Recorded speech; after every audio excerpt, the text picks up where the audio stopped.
Assalamualaikum warahmatullahi wabarakatuh. Sampurasun. Wilujeng enjing pemirsa patepang deui sareng simkuring Muhammad Ilyas dina acara Warta Sunda.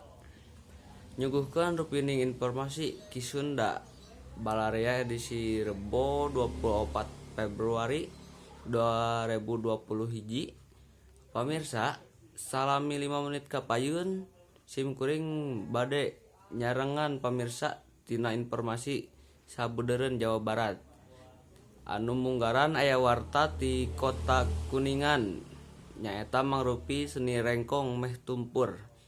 Pamirsa sumangga nyanggakeun iber sareng kapina. Pamirsa, seni rengkong teh asli Sunda, ieu teu bisa dipisahkeun tina budaya tatanen di Tatar Sunda. Ngaran rengkong oge kapan dicokot tina ngaran hiji pakakas paranti nanggung beas sabangsaning rancatan nu dijieunna tina awi gombong.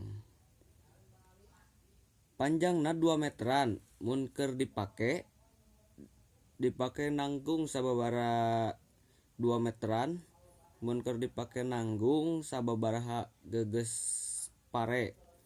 Rengkong teh ilaharna sok ngaluarkeun sora nu aneh hasil tina ngeserna injuk jeung awi.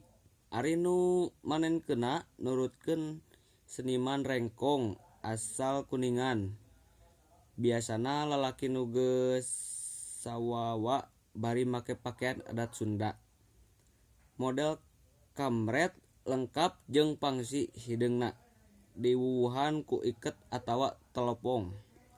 Seni rengkong teh baheulana masok mindeng dipidiokeun dina acara-acara tradisi tapi ayeuna mah geus arang deui iwal dina acara taun panen raya. Mung sakitu warta ti simkuring, hapunten belaya kalepatan kata. Wassalamualaikum warahmatullahi wabarakatuh. Urip Sunda.